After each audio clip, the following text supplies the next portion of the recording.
Bom dia a todas e todos. Vamos aguardar aqui a Mércia do Pacto. Deixa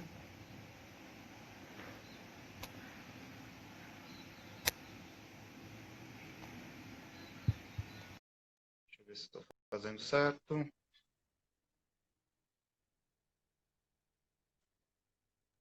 Cadeira, não? Ou eu pego a minha outra cadeira.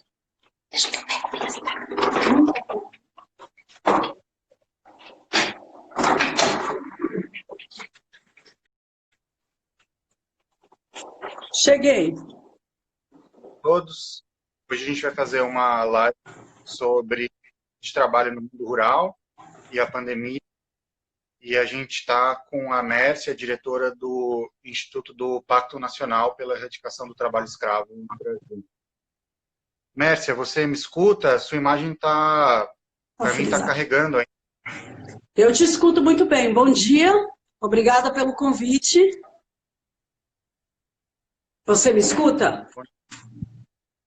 Escuto, mas não consigo te ver por enquanto. Vamos. Não sei se alguém puder avisar aqui no chat.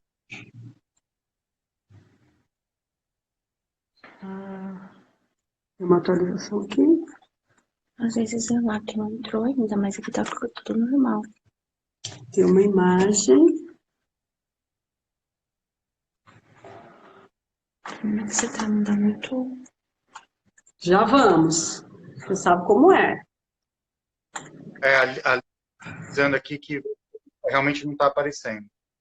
Eu posso entrar novamente. O que você acha?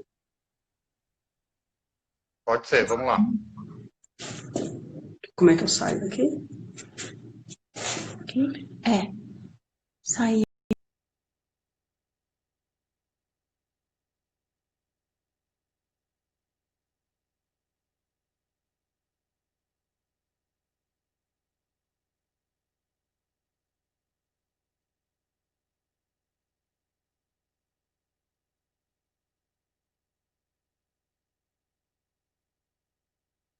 Agora funcionou?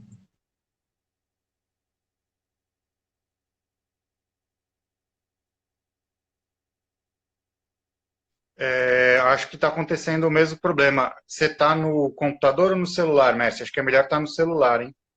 Eu estou no celular e eu estou na rede do Impacto. Talvez eu tenha que roteá-lo. Talvez eu tenha que roteá-lo no meu iPhone.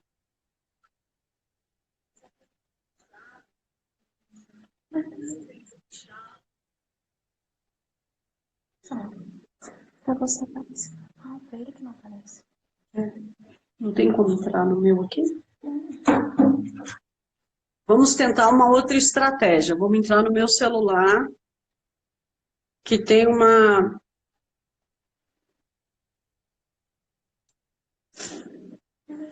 Ó, gente, tô muito mal, hein? Você entrou? Solicitou. Aí eu vou entrar como o meu, não como...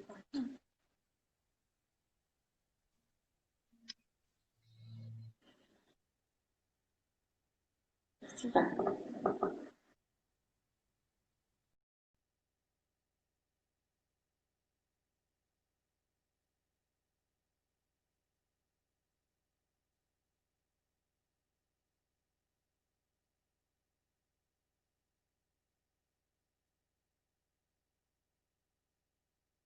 Agora? Acho que agora está... Agora. Maravilha, maravilha, maravilha. Eu entrei no pessoal, eu acho que aí a gente resolve o assunto. Muito Mas obrigada. tá isso. Bom dia a todos e todas. Bom dia, gente. Bom dia a todas e todos. Eu estou aqui com a Mércia, que é diretora, como eu falei, do Instituto do Pacto Nacional pela Erradicação do Trabalho Escravo no Brasil.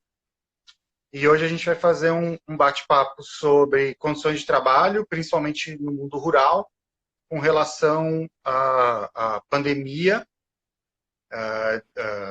coronavírus.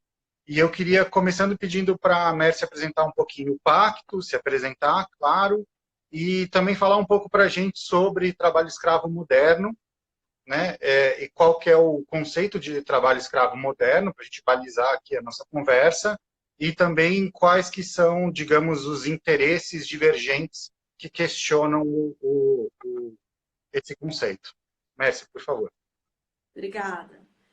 Bom, o Impacto é um instituto que foi criado há 5 anos para dar um pouco mais de robustez a uma iniciativa que foi lançada em 2005.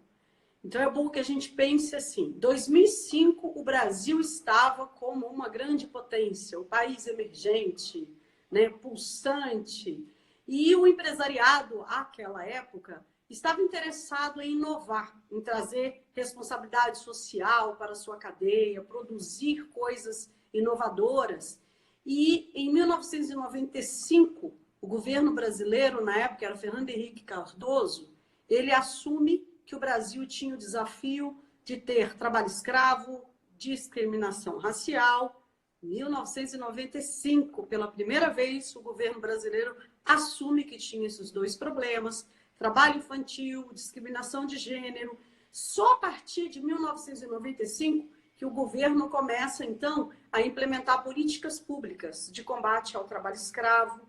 Então, ele cria o Grupo Móvel de inspeção do trabalho, para que os inspetores do trabalho possam ir bem distante nas fazendas, libertar as pessoas que estavam em trabalho escravo moderno, ou seja, estavam nas mesmas condições, né, que estavam os escravos na época em que era legal ter escravo no Brasil. Então a gente abole a escravidão, mas continua tendo as mesmas condições de trabalho, ausências de liberdade, condições degradantes, trabalho sob pressão, com pessoas, você não pode sair, você está preso naquele lugar, ou porque você está com uma guarda armada, ou porque você está isolado, com uma jornada exaustiva. Esse é o que compõe o conceito de trabalho escravo moderno. E desde 95, então, o governo tem, né, na época, o Ministério do Trabalho, tem feito inspeções e libertado pessoas nessa situação. Para dar maior vazão, maior publicidade a essa ação, foi criado um cadastro, e esse cadastro de pessoas e empresas que estavam escravizando pessoas nessa condição, mesmo ilegalmente, foi chamado de lista suja.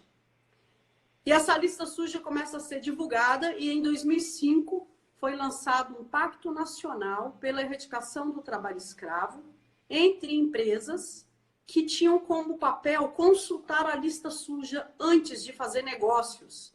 Antes de você fechar negócio com qualquer fornecedor, verifique se esse fornecedor é alguém considerado explorador do trabalho escravo. Então, assim surge o pacto.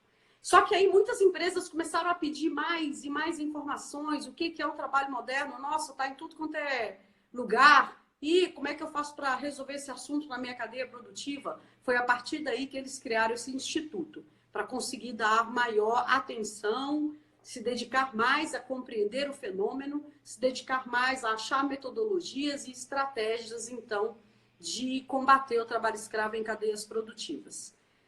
Ele existe em quase todas as cadeias, é transversal, porque está tudo encadeado com o contexto de desigualdade do Brasil, o contexto de populações vulneráveis que dependem de trabalho e gente que explora esse trabalho.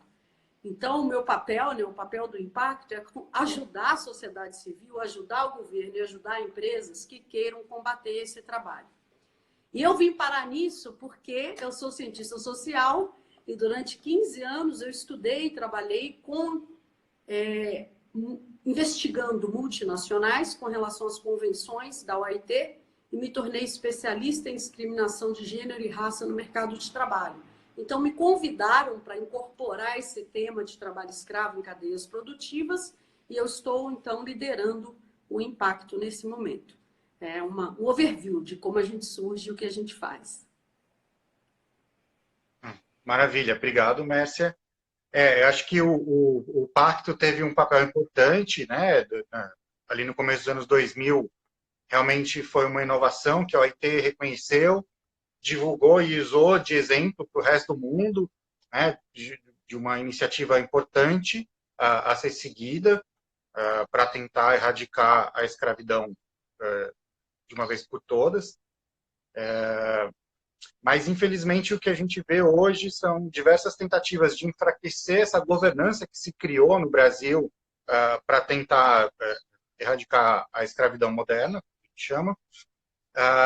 E também a gente vê uma situação no país, né, talvez é difícil para as pessoas entenderem, mas no mundo rural, o trabalhador rural foi um dos últimos a serem reconhecidos como trabalhadores com direitos no Brasil.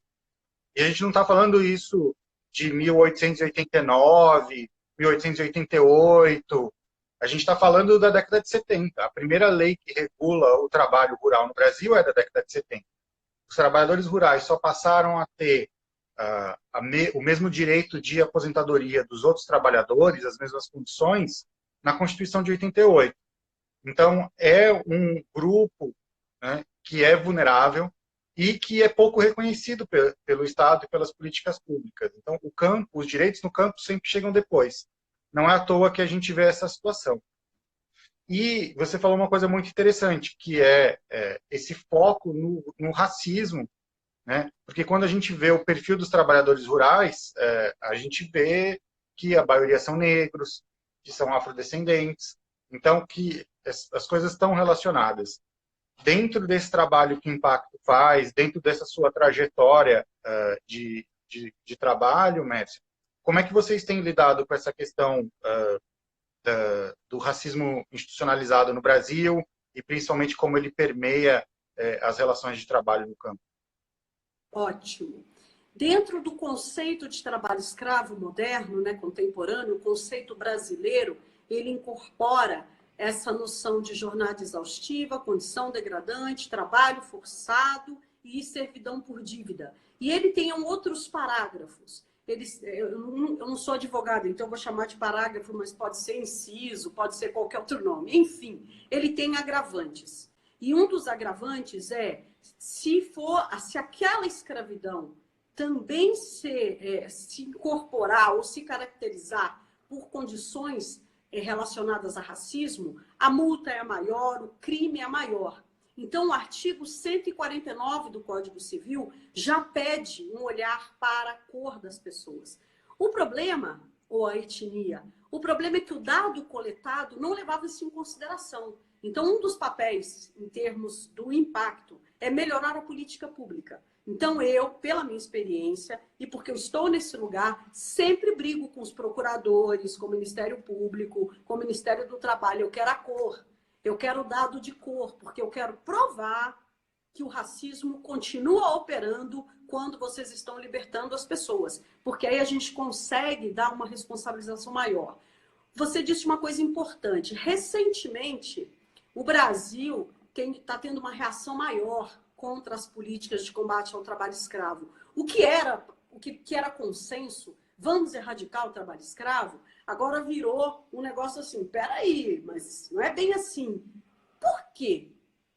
Virou isso porque em 2014 consolidou-se também que se uma fazenda ou um prédio tiver trabalho escravo e isso for confirmado no processo judicial, aquela propriedade vai para a reforma agrária, vai para o uso social. Então, o dono daquele imóvel, seja ele rural ou urbano, perde esse imóvel. E eu me lembro de um comentário de uma outra pessoa que disse o seguinte, tem alguns proprietários de terra que falam, você me condena, me diz que eu sou criminoso e me manda para a cadeia, mas não tira a minha terra. Então, como é que você tem, ou quando você tem uma reação maior do campo contra a política de combate ao trabalho escravo? Quando ele vê a propriedade dele em risco. E aí você pensa no nosso histórico de 400 anos de exploração do trabalho escravo, quando oficialmente, em 1888, se finaliza a legalidade da escravidão, aquela população foi expulsa das terras. E ela foi expulsa sem direito nenhum. Então ela teve que sair da terra do senhorzinho, porque se ele ficasse ali, o senhorzinho ainda teria que alimentá-lo, ou coisa parecida. Alguns acordos a gente sabe que foram feitos, alguns ficaram para trabalhar, mas a maioria saiu e não teve acesso à terra, à casa, a nada. A legislação impedia que qualquer pobre pudesse comprar terra, mesmo que tivesse dinheiro. Porque a posse de terra no Brasil, até recentemente, ela era destinada para quem fosse fazer uma exploração financeira. Então, se eu tenho dinheiro para comprar terra, para exportar, para fazer exportação, eu tinha direito de comprar terra. Se eu quisesse comprar uma terra só para mim, não. Então, você impede a população ex-escrava ou qualquer outra população de adquirir terra. Por isso, nós temos uma concentração muito grande de terras.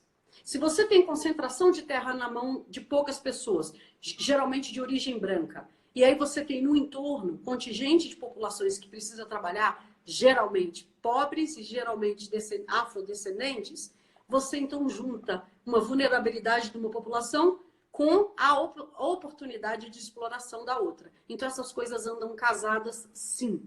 E tem mais uma coisa que você menciona, os direitos do trabalhador rural só chegou em 88. O da trabalhadora doméstica foi praticamente ontem, né?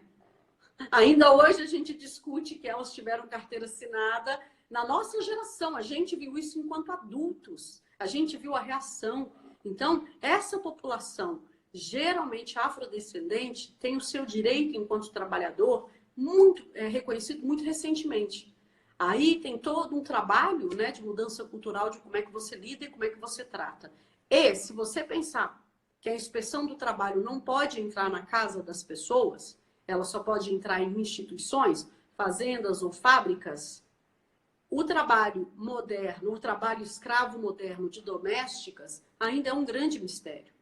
O trabalho infantil na casa das pessoas ainda é uma caixinha de surpresas, porque a inspeção não pode entrar. Então a gente ainda tem um desafio muito grande de olhar esses grupos. Acho perfeito, perfeito, mestre. O que você falou, e aí a gente vê esse legado histórico direto da escravidão, né?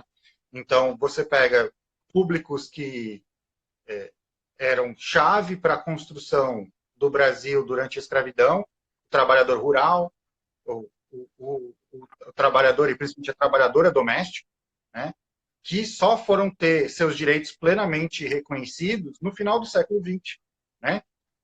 No caso das trabalhadoras domésticas, pelo contrário, aqui, agora nos anos 2000, durante o governo Dilma, que você equiparou as mesmas condições de trabalho e as mesmas proteções legais para a trabalhadora doméstica ou trabalhador doméstico com relação aos outros trabalhadores.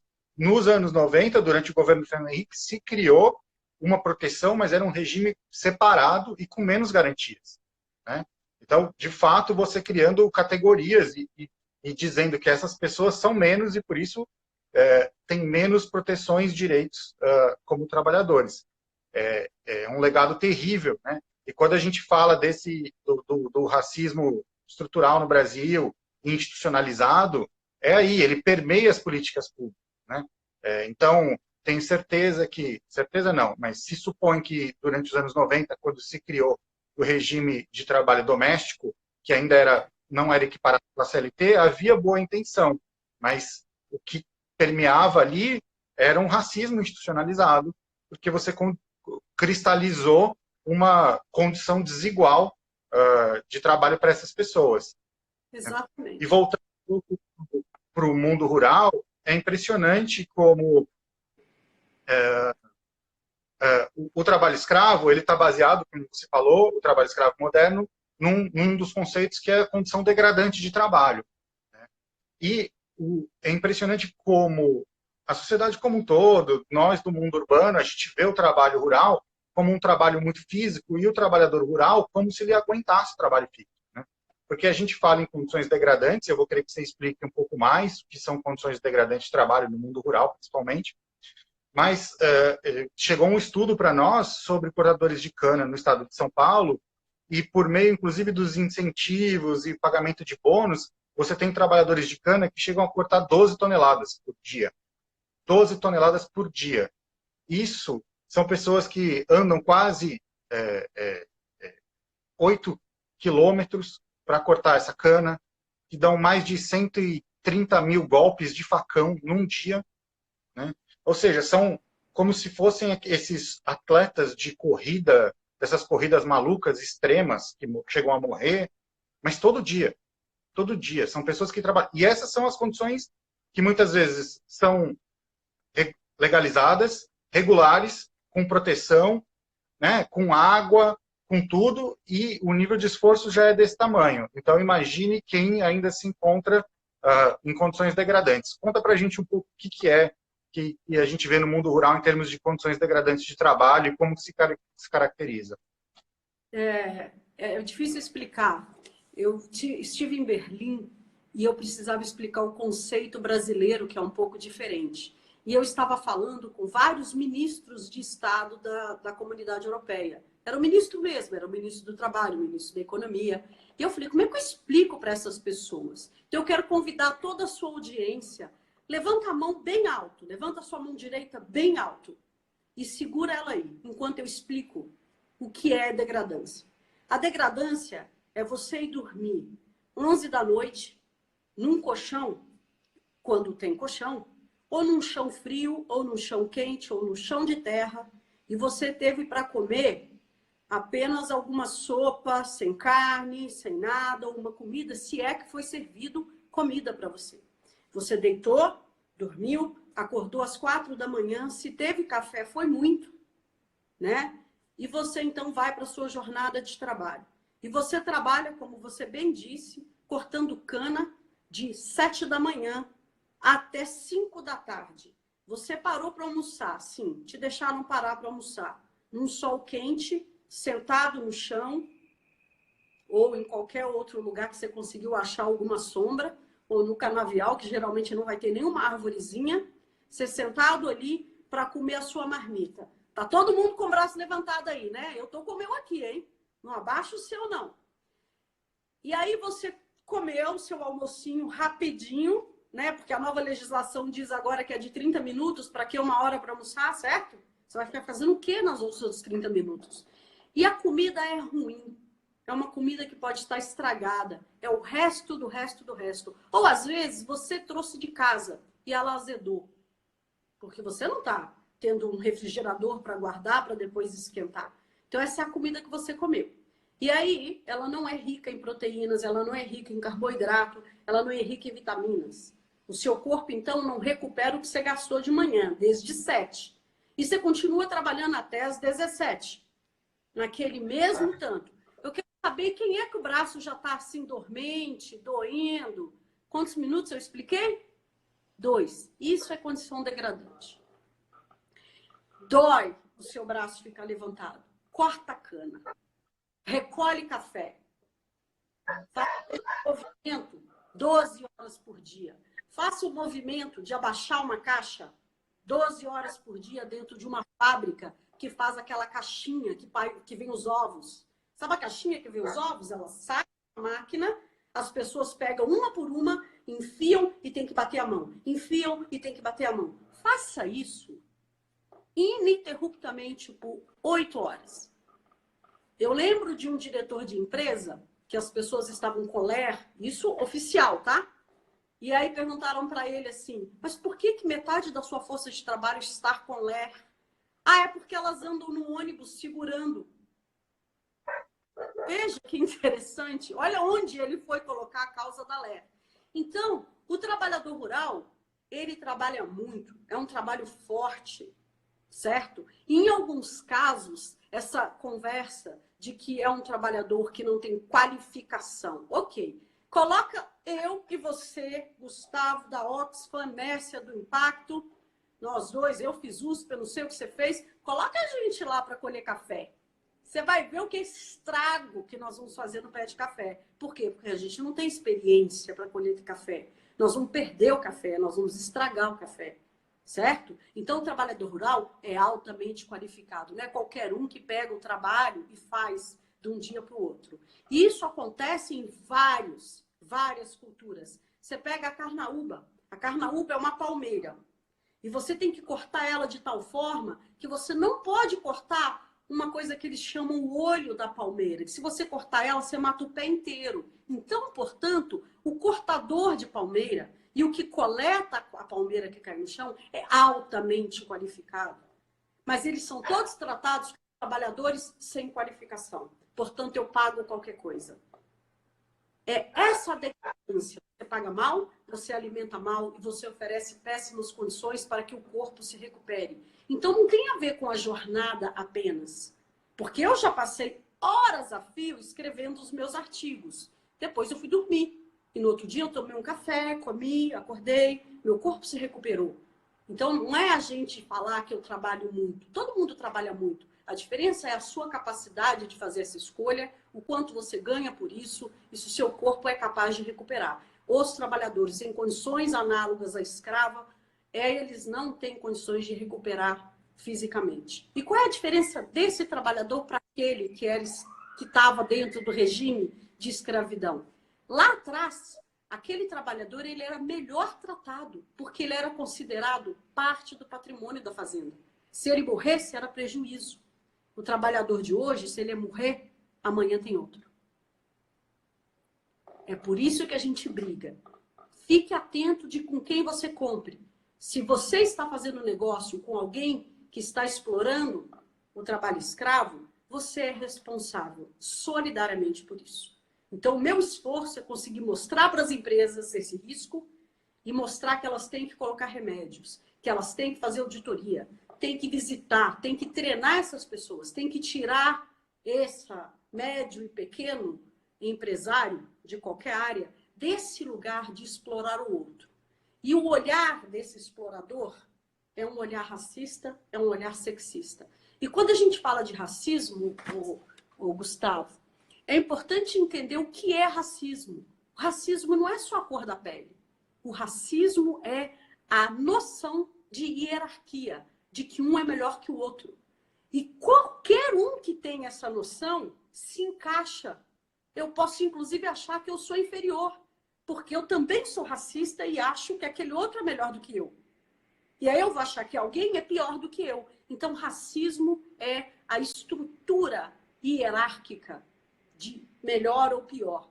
E ela pode se aplicar entre brancos, entre negros, entre eu achar que aquele índio e aquele outro índio, um é melhor do que o outro.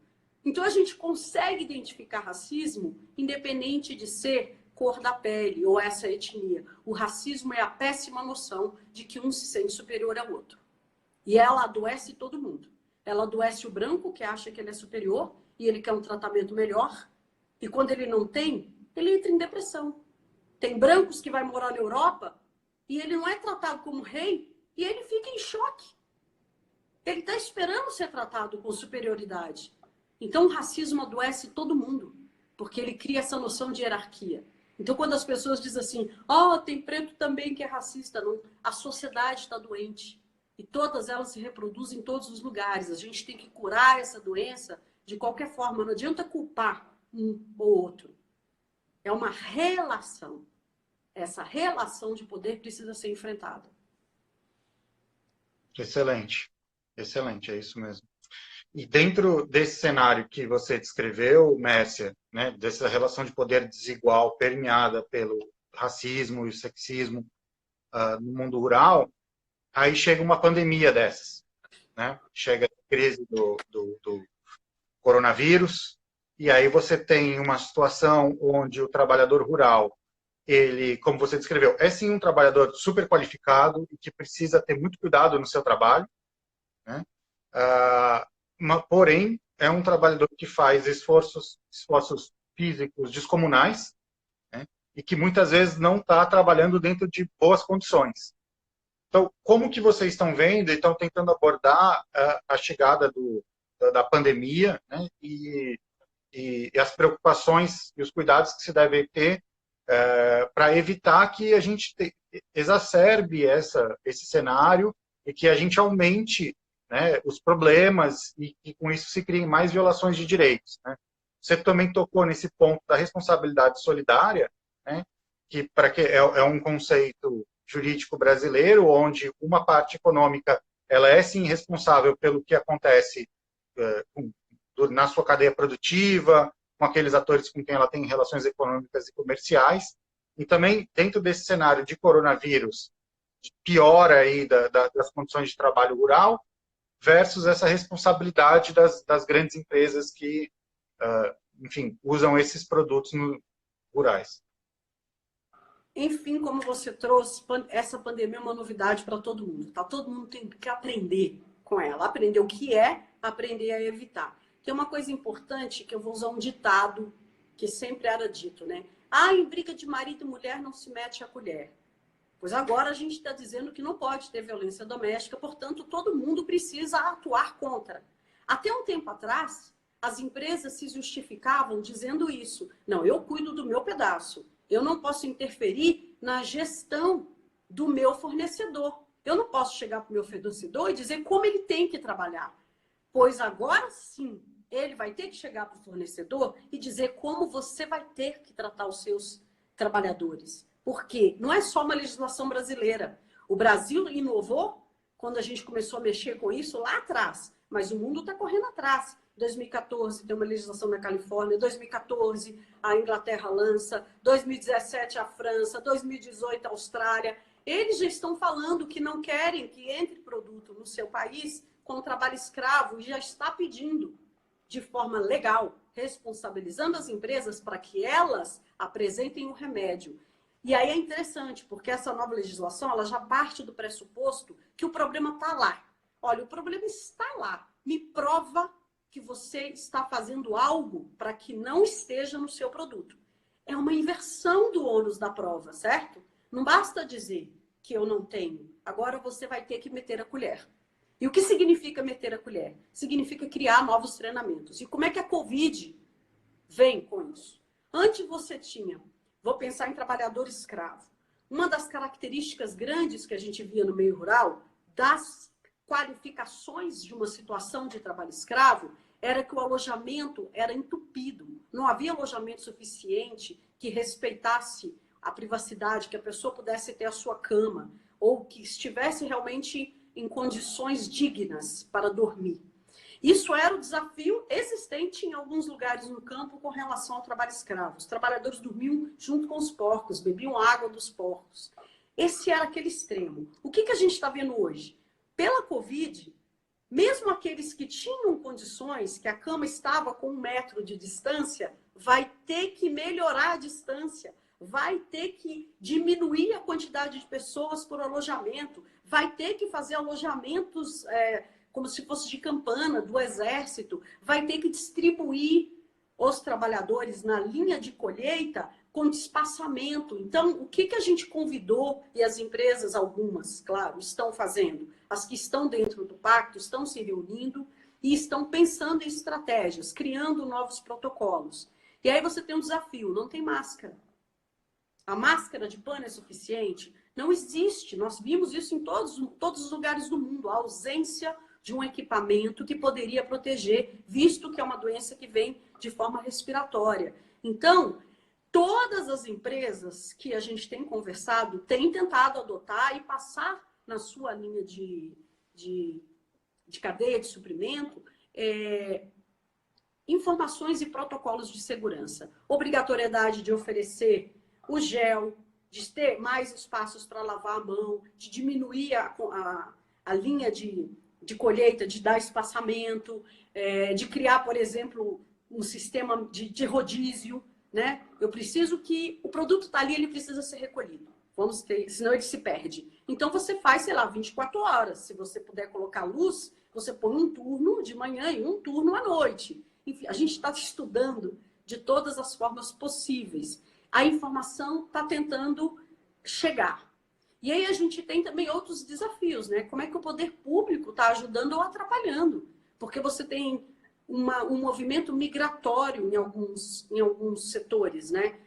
Tem setor que recebe trabalhadores que vêm de um lugar. Só que a locomoção, o lockdown, né? As pessoas estarem concentradas nas suas cidades, impede que esse grupo se movimente. Então você está tendo alguns setores que está precisando recrutar na região. E aí você tem também fábricas que estão fechadas e pessoas que estão sem trabalho. Então elas vão procurar trabalho onde tem. Então a gente está lidando com cenários muito distintos. E aí cada caso é um caso. E realmente as pessoas que estavam em condições análogas à escrava, eu não acredito que elas estão tendo nenhuma assistência. Se já estavam naquela condição, não está tendo nenhuma melhora e muito menos um atendimento com relação à questão do vírus. Por quê? Porque essa noção, o Estado, qualquer lógica dessa, não está chegando nesse empresariado, não está chegando nessa pessoa. E o Estado brasileiro, via inspeção do trabalho, está indo a campo. Está indo a campo, não ficou em casa. Essa é uma notícia muito boa para toda a sua audiência. A gente sabe que a inspeção do trabalho está de máscara e equipamento indo fazer a inspeção do trabalho nas fazendas. Pelo menos a gente continua mantendo essa ação. A gente que tem o privilégio de ficar em casa, que consegue, né, que está fazendo home office, se protegendo, vai no supermercado, 3, 4 máscaras, luva, álcool gel para cá e para lá e tal. A gente, às vezes, perde a dimensão de que tem muita gente trabalhando agora e trabalhando em condições que ainda nem foram estabelecidas o que é o novo normal e o que é o seguro, né? E como lidar com isso. Então, a gente não está desabastecido de comida. E a gente vê uma notícia e fala que é absurdo abrir academia. Na academia, as pessoas estão fazendo um monte de esforço físico, recuperando, respirando pesado. Imagina, é um antro de contaminação. Mas o que a gente olha para o Brasil rural e a gente olha uma frente de corte de cana, para pegar o exemplo da cana também, e você vê vários trabalhadores próximos dando 130 mil golpes de podão num dia, fazendo um esforço físico tremendo, e como você falou, sem ter condições de usar máscara, né? E como que você vai ali proteger aqueles trabalhadores? Ou pior, que a gente já viu que é um centro de contaminação, vários frigoríficos já foram fechados no Rio Grande do Sul, em Santa Catarina, em outros países também é um problema, onde você tem dezenas, às vezes centenas de trabalhadores em frigoríficos, né?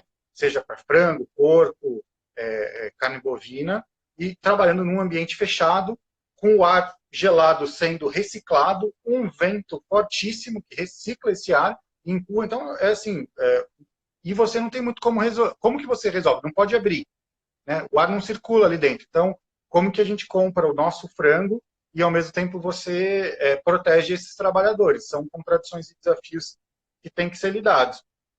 A gente tem falado muito sobre essa questão que você tocou, Mércia, da necessidade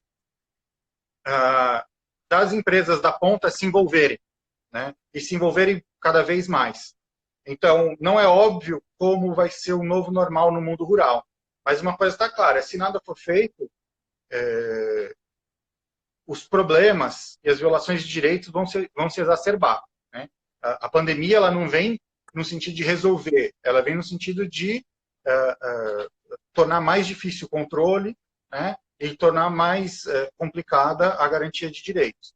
Então, que a gente precisa que as empresas da ponta, de fato, assumam essa responsabilidade de, como você falou, meter a colher e se envolver na situação dos fornecedores, para contribuir para que se soluções que protejam os trabalhadores. É um pouco como a gente tem visto. O problema é que a gente vê que muitas empresas elas já não faziam isso antes, né? Já tinham um controle das cadeias produtivas que não era tão estruturado, né? Como que vocês têm feito esse diálogo com as empresas da ponta, no impacto, e como que vocês têm percebido esse movimento das empresas cada vez mais se envolverem nas cadeias produtivas, no geral e agora na pandemia? Lamentavelmente, foi preciso essa pandemia para que a noção de vulneráveis apareça, certo? Então, a gente vê a explosão de quem é vulnerável nos Estados Unidos, a gente vê a explosão de quem é vulnerável nas favelas, a gente vê a explosão de quem é vulnerável nas cadeias produtivas, nessa ponta.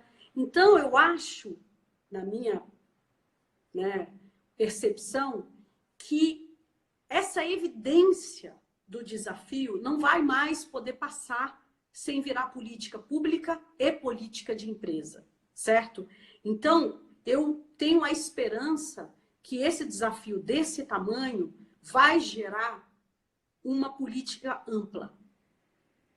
O que não pode é o desafio que é emergencial, a gente sabe, né? As pessoas estão precisando de processos relacionados à saúde e alimentação. Mas a gente não pode deixar que o movimento vire apenas filantropia. Ele tem que virar política pública, ele tem que virar política privada, ele tem que virar processo, certo? Essa observação cotidiana não pode ser só porque tem o vírus. Porque agora, um dia a gente vai ter a vacina. Então, o que eu penso? Eu estou sugerindo às empresas que estão no Pacto Nacional que elas se organizem, inclusive em termos de budget, em termos de orçamento, para que elas consigam partilhar ao longo da cadeia a vacinação em massa de todos os trabalhadores dessa cadeia, quando tiver uma vacina, certo? Para que ela garanta, pelo menos com relação ao Covid, que todo mundo relacionado a ela, de alguma forma, recebeu algum suporte, certo? Óbvio que se ela tiver muito dinheiro, ela pode pagar para todo mundo, porque é um custo. A média e a pequena não vai conseguir ter o custo de pagar essa vacinação. Né? Eu já estou escutando discussões internacionais de que isso tem que ser uma política pública para não ficar cara. Porque se for uma vacina que só rico pode ter, acabou, né? Então ela tem que ser acessível, financiada e então compartilhada em termos de custo por toda a cadeia. E aí você chama essa responsabilidade solidária para as grandes empresas. Se prepare, porque ano que vem você vai ter que investir em vacinação em massa. Tanto de quem está no seu trabalho, como de quem está na sua cadeia produtiva.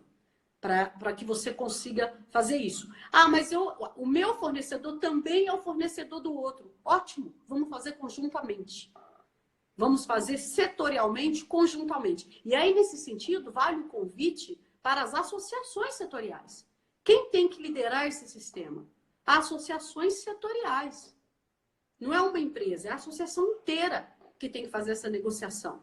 Porque para fazer a negociação em Brasília, para abrir o setor, ou para abrir o comércio, ou para fechar o STF, algumas associações se propõem. Para fazer, então, a luta pela saúde do trabalhador, as associações também têm que liderar, porque é importante que isso seja centralizado e dividido em termos de custo e responsabilidade, para gerar uma boa logística de que a vacina chegue. A gente está apostando nesse lugar. O que pode chegar para além da vacina enquanto mediação até que isso vá? Maior distribuição de que seja de informações, de equipamentos de segurança, do álcool gel, de produtos de limpeza, que isso esteja ali, que as empresas tenham que provar por fotografia, gerar evidência de que quando aquele ônibus chega, quantas pessoas estão ali. E não adianta nada eu dizer assim, eu tirei uma foto de um ônibus com 5 pessoas e falei, tá vendo? O ônibus está vindo várias vezes no dia, trazendo de 5 em 5 para garantir distância. Né? Então tá bom, então me provem com relação à produtividade. Você tem chegando a cada hora na sua fazenda tantas pessoas. Durante o dia chegou tantas pessoas. Portanto, você só consegue produzir tanto. Se você não tiver as evidências todas, você está mentindo na informação. Então é importante que as empresas entendam isso e criem mecanismos baseados em dados do que elas estão fazendo em termos de prevenção e do quanto elas compram. Porque aí também a gente pode começar a discutir o seguinte, está na hora da gente reduzir o nosso consumo? Se, nesse momento de pandemia, a gente tem que comer menos carne, porque vai ter que produzir menos carne para garantir saúde do trabalhador no frigorífico, essa é uma campanha que tem que ter coragem de ser feita. Certo? Porque aí é todo mundo. Se eu continuar fazendo churrasquinho, continuar exigindo que mesmo na pandemia o meu brócolis esteja fresquinho, alguém vai estar produzindo esse brócolis fresquinho. Alguém vai estar trazendo brócolis. Alguém vai estar cuidando do boi. Então, a gente vai ter que repensar de uma ponta a outra. Essa é uma discussão ampla. Não adianta cobrar um pedacinho. A gente vai ter que rediscutir culturalmente até que a gente chegue na solução que é uma vacinação para o Covid, tá? E numa solução que é realmente olhar o quanto o nosso país é racista, sexista, e ele trata os diferentes de formas diferentes. Um dono de fazenda que anda de helicóptero e olha para o seu trabalhador dormindo no chão e acha aquilo normal, porque é assim que é assim, sempre foi assim, para ele tá bom, esse cara tá doente. Essa é a cura que a gente precisa. Muito bem dito, Mércia. É isso mesmo. A gente, há cerca de 1 ano e meio atrás, soltou um estudo que chama Hora de Mudar, onde a gente analisou algumas grandes cadeias de alimentos, né? E a gente pegou o valor final desses produtos e a gente conseguiu identificar, dentro da cadeia produtiva, a fatia que ficava com cada grupo. Então, o quanto ficava com o supermercado, o quanto ficava com a trader, né, que leva o produto do Brasil para a Europa, o quanto que ficava com o produtor, grande produtor rural aqui, e o quanto que ficava com o conjunto dos trabalhadores. Então, no exemplo do suco de laranja brasileiro, que domina o mundo todo, a gente viu que cerca de 4% só ficava com o grupo de todos os trabalhadores que geraram aquele suco de laranja sendo vendido na Europa e nos Estados Unidos. Então, você tem um movimento de concentração de valor na ponta da cadeia, nos supermercados, nas empresas de alimentos e bebidas, e agora você tem um movimento de concentração do risco, agora não, sempre teve, mas exacerbado agora pelo coronavírus, do risco concentrado no início da cadeia, né? O que a gente precisa é equilibrar esses dois movimentos, compartilhar essa riqueza e também compartilhar os riscos, né? E as grandes empresas da ponta têm muito mais condição de lidar. A Oxfam está com uma campanha global demandando de diversos governos e autoridades internacionais que a vacina seja garantida de maneira gratuita para todo mundo. A gente vive numa sociedade desigual e a gente sabe que, como você falou, o dono de várias fazendas que anda de helicóptero, ele vai ter, com certeza, o acesso à vacina garantido quando ela sair, seja ela pública ou privada. Mas o cortador de cana ou o trabalhador de frigorífico não necessariamente vai ter. Então, a gente precisa garantir que esse acesso seja gratuito e que seja assegurado para quem mais precisa. Queria até convidar todo mundo que está assistindo a entrar no nosso site. Tem uma petição que está rodando ao mesmo tempo em vários países do mundo. E acho que fica essa mensagem que você colocou, Mércia, de que cada vez mais a gente precisa cobrar desses atores, esses atores que falam sobre morte de CNPJ, quando vão ali visitar o STF, como você falou, as associações, mas as empresas também, as empresas em si, não só as suas associações, sobre que medidas que elas estão tomando, né, para garantir que a sua cadeia de fornecimento proteja os trabalhadores ali presentes, principalmente os trabalhadores rurais, né, e que essas empresas também divulguem mais informações para que a gente possa checar isso.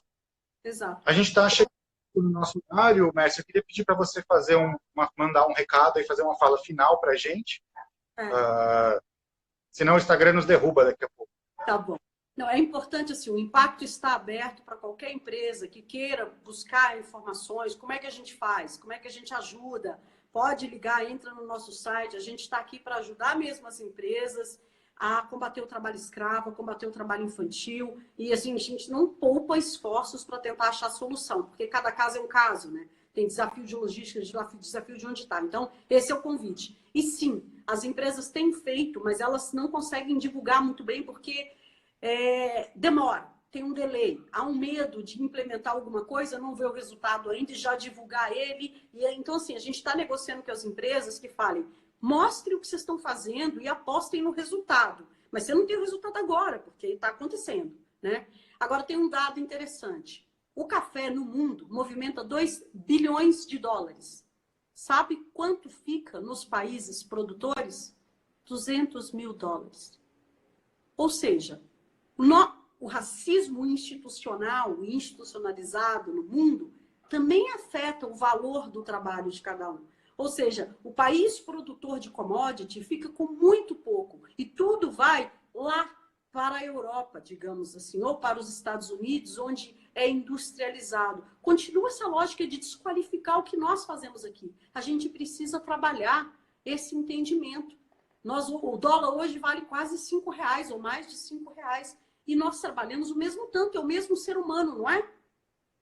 Quando é que a gente vai começar a discutir a distribuição internacional dessa riqueza toda? E eu tenho muito medo, sabe, Gustavo? E aí deixa o desafio para nós, que se nessa pandemia outros países deixarem de produzir comida, se nós vamos ter falta de comida no Brasil, porque o Brasil vai exportar toda a comida para quem pode pagar?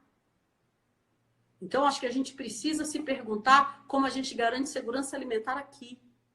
como a gente garante direitos aqui, como a gente valoriza o nosso povo para lutar de igualdade, na mesma relação de igualdade com todo o resto do mundo. E respeitar todos os trabalhadores no mundo como um todo, que eu também não quero escravizar alguém que está me fornecendo algo lá na Etiópia, ou na Jordânia, ou no Vietnã, ou na China.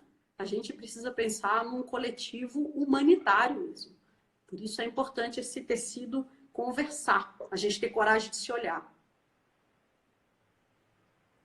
Perfeito. Obrigado, Mércia. Queria agradecer a todas e todos que participaram aqui com a gente. E a gente se vê na próxima live. Obrigada, queremos fazer próximas. Tchau.